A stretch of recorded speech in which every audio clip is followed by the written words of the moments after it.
I'm here tonight with the Eddie T Band. Welcome back. Yeah. How you doing? Okay. I think I kind of figured it out. Okay. Have you been working on any more music since we last talked? Or?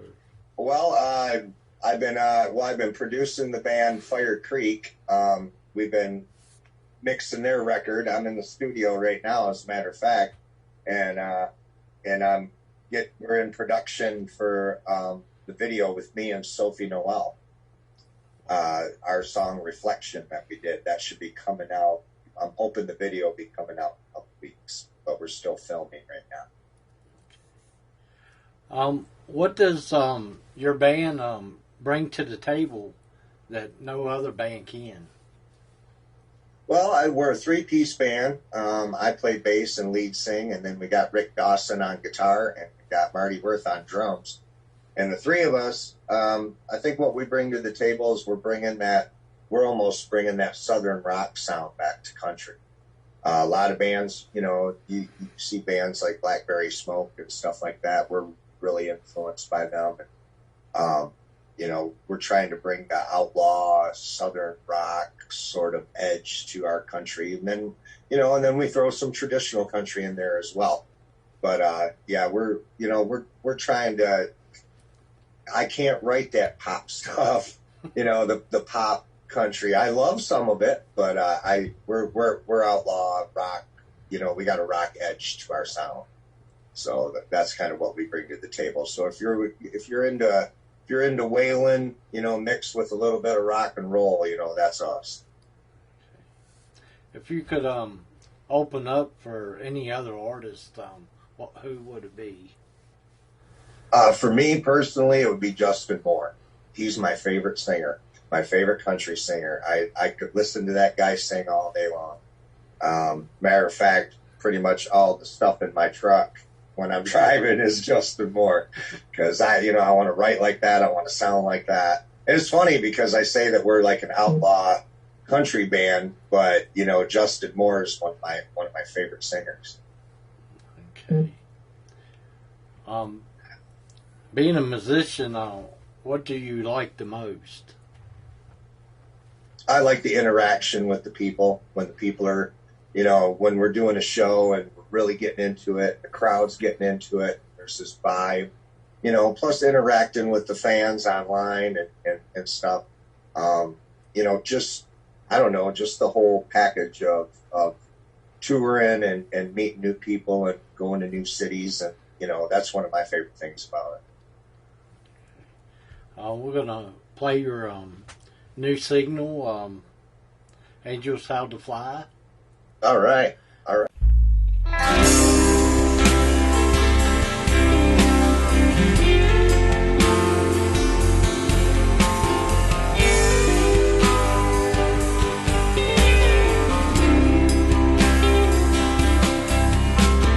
Mama, it's okay for you to feel the way you do. He had a way to light up a room, I know I miss him too. So go ahead and break down anytime that you need to. You can ask anyone, that man, he sure loved you. And he's the reason that I turned out like I did.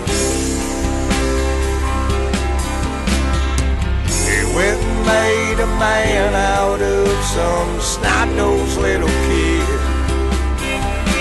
He taught me how to live and love, and he taught me how to cry. And now he's in here teaching angels how to fly.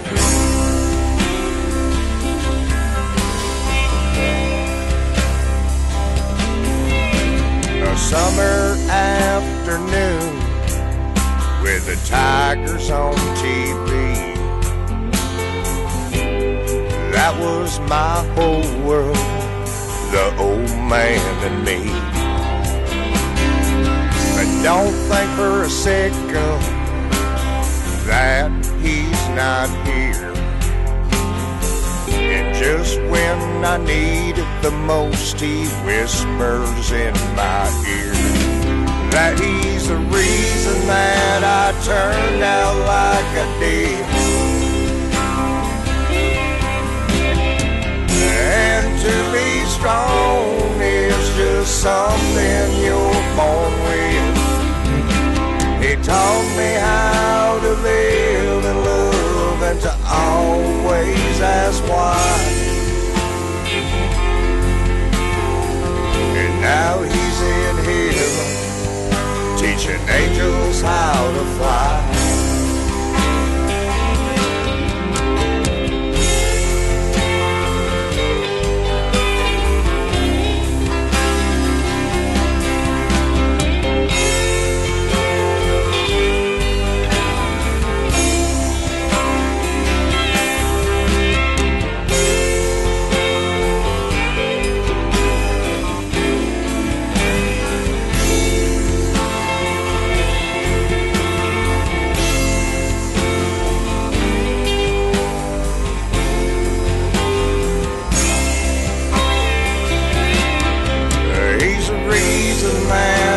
Turned out like I did. Well, he went and made a man out of some farm-out little kid. He taught me how to live and love, and he taught me how to die. And now he's in heaven,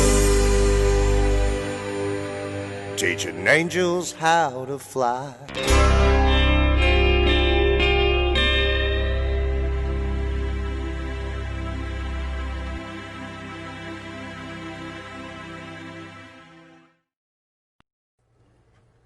You got a interesting story behind this song.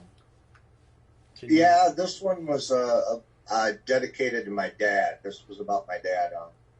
He passed away in 2009. The last 2 years of his life, he was home on a ventilator, and me and my mom were taking care of him. You know, we did his trach changes, and carrying around the oxygen tanks and the wheelchairs and the doctor's appointments and the specialists and all this stuff. And he used to tell me, he's like, I have no quality of life, And so when he passed away, because like I've said before, you get to see the good and the bad in people, and you have to take care of somebody like that. And like all the doctor's trips and traveling and stuff. But it really, when he passed away, he was the type of guy that was still larger than life. Me and him were polar opposites, but he was my biggest fan. And he would be the type of guy, come here, you're doing that all wrong, And so my biggest compliment to him would be I could see him, going up to heaven and telling me, no, you're doing it all wrong. So, and the song resonated with people. It doesn't have to be a father and a son. It could be a mother, daughter, uncle, a store clerk that, said something that motivated you that day. But it resonated with people as far as no matter what problems you have, everybody's got that one person in their life that did something to, motivate them or encourage them. And to me, that was my dad. If you could change anything about the industry, what would it be? Well, first of all, I think that and it's crazy to say this, especially in an independent world, but I think that there should be more A&R reps out there that are discovering new talent. I mean, it's the internet age, but, there's people out there that specifically, know how to create a star, how to create, develop talent. There is more development going on in the industry. But the main thing that I would change about the industry is that we all get paid more on our streams, on our distribution. I mean, it's hard for the Elton Johns or the Bruce Springsteens down the street to sell 24 million albums. What's an album? Everything's singles. So if I had one thing that I could change about the industry is that we get paid more. The rate that we're getting paid for streams is just ridiculous. And if we could get that up, which I think they're working on, that would be better, so much better for the independent artist. Okay. What's next for you? What's next for us? We're going to be writing a new record. Obviously, with the pandemic going on, we can't really go out and play too much. Certain areas we can. We've been doing some private shows and stuff, but basically, living in the studio, we just released our first album, and I already got material for the second one. And me and the guys we're kind of taking a hiatus, and I'm hopefully, with any luck, keep your fingers crossed, I'll becoming a Grammy voting member. I find out at the end of this month whether or not I become a full-fledged Grammy voting member. So that's a big accomplishment for me. So let's hope that it happens. Everything's in order. We'll see what happens. But mainly the next thing for us is to promote the record that we have, to play as much as we can with what's left of the summer and the winter, and hopefully we'll have a new album out next spring. But I've been doing a lot of producing of other artists myself outside of my music, so I'm keeping busy in all aspects, because being a producer for someone else helps me out with my stuff, because it's like, oh, I didn't think about doing that there, and then I go back, and something we might do in the studio for someone else will help me out to do the next record. Hey, let's try that trick there. So, and I'm out, and right now I'm I'm a finalist of the ISSA Awards for Sound Engineer of the Year and Emerging Artist of the Year. So, a lot of things happening. Okay. Where can people go and see your videos, music, and events? They can go to our webpage, theeddie-t-band.com. You can follow us on Instagram and Twitter. We're at the Eddie T Band on Twitter.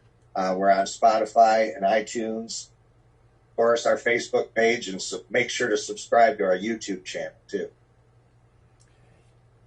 Maybe we can. Oh, and you can find us at our record label, NashvilleEntertainmentWeeklyRecords.com.